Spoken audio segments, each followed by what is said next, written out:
We used to celebrate this day only as an optional memorial. And believe it or not, right in the missal that we are using, it is still an optional memorial, meaning the celebrant has the option at Mass either to commemorate the saint or not. But on June 10, 2016, Pope Francis elevated this day, July 22, into an obligatory feast day on the same level of importance as the feasts of the Holy Apostles, Saints Peter and Paul. In doing this, Pope Francis affirmed the historical fact that there were women among the apostles, and most likely their leader was Mary from the town of Magdala, otherwise known as the Magdalene. That's why she's called Magdalene, because she comes from Magdala. Unfortunately, she has been mistakenly caricatured as a former prostitute. I have no intention of denigrating the women disciples of Jesus who may have been former prostitutes.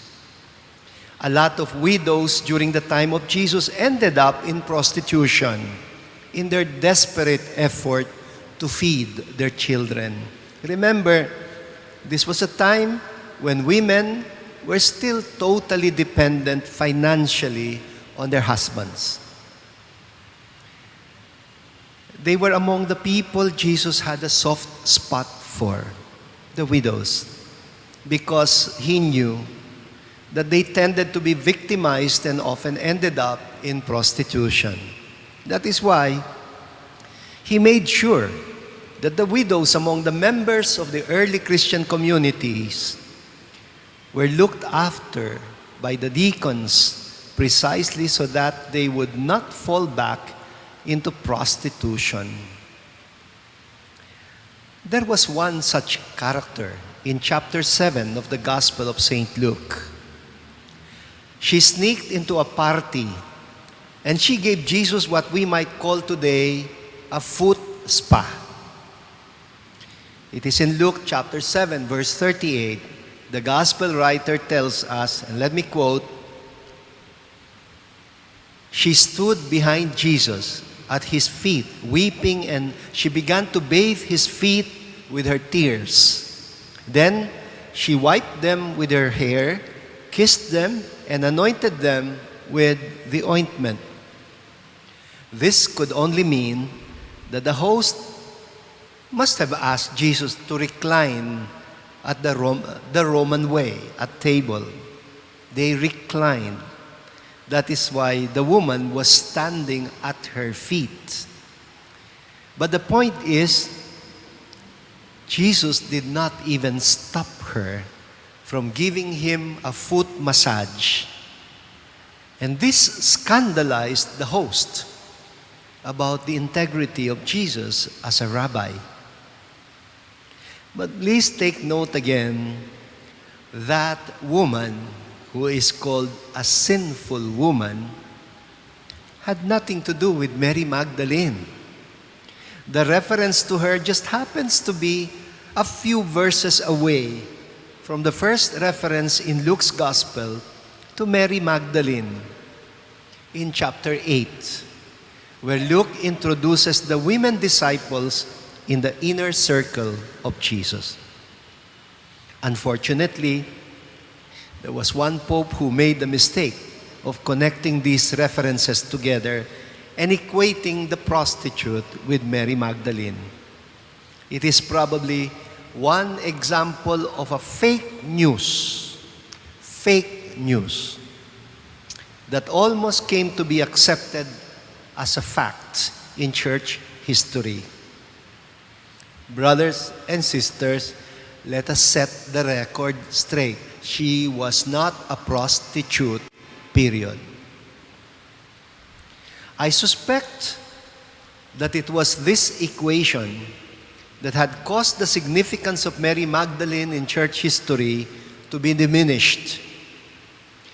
St. Luke seemed to have known the background of Mary Magdalene well. In chapter 8, verse 2, he identifies her as one of the women who had been cured of evil spirits and infirmities. Specifically, about Mary Magdalene, Luke says she was the woman from whom Jesus had expelled 7 demons. A few days ago, I told you that during those times, long before the age of modern psychology and psychiatry, people simply referred to those who showed symptoms of mental health disorders as possessed by demons. They had no vocabulary yet for depression, anxiety disorder, for paranoia or schizophrenia. Scholars are therefore more inclined to believe that Mary Magdalene must have been a psychotic or mentally deranged, and that thanks to Jesus' intervention, her sanity was restored. Because she is always the first in the list of women given by the evangelists, people are inclined to believe that she must have served as the team leader of the women disciples in the core group of the Jesus movement. Again in Luke chapter 8, her other companions are identified as Joanna and Susanna, along with several other women. Marami sila. In the core group of Jesus. At the crucifixion scene, as told by all 4 Gospels, Mary Magdalene is consistently present and always the first in the list. But there are variations in the identities of her other companions among the women. In Luke 24, verse 10, her companions are Joanna and Mary, the mother of James. In Mark chapter 16, verse 1, the third woman character is Salome instead of Joanna.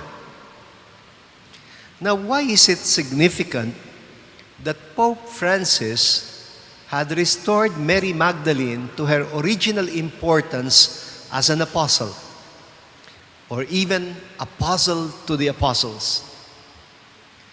Because despite the radical move of Jesus to recruit women disciples in his movement, later Christianity would be overpowered again by the tendency to return to what I call androcentric and patriarchal culture that would deprive women of their important roles in the life of the church and their participation in the leadership and mission in the church.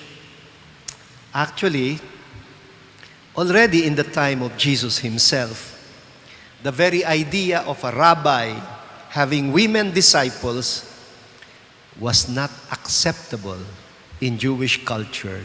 You remember that story in Luke chapter 10 when Martha was nagdadabog, banging her pots and pans and asking Jesus to tell Mary to help her in the kitchen? You know what she really was reacting to? She was actually reacting to the fact that Jesus had allowed Mary, her sister, to sit at his feet. He is the rabbi, and a woman is sitting at the feet of the rabbi. To sit at the feet of the rabbi is an expression in Hebrew for aspiring to become a disciple or a rabbi herself. Martha was, as it were, verbalizing the typical traditionalists of her time, their thoughts on women, that women were good only for the kitchen chores and only for bearing children. Dear friends, our Jesus was way ahead of his time. What he was doing was socially unacceptable. St. Paul was being true to Jesus' orientation when he said in Galatians 3:28, "There is neither Jew nor Greek, neither slave nor free, neither men nor women, because you are all one in Jesus Christ." We have had many great women in church history. Saint Catherine of Siena, Saint Clare, Saint Joan of Arc, Saint Teresa of Avila, Therese of Lisieux, Saint Hildegard of Bingen. And among contemporary women, we have Saint Faustina Kowalska, Dorothy Day, Helen Pridgin, Chiara Lubich, and Mother Teresa of Calcutta. Right here in our country, we have many of our own great women church leaders. There are pastoral workers among them, formators, social advocates, and even women theologians in the Philippines.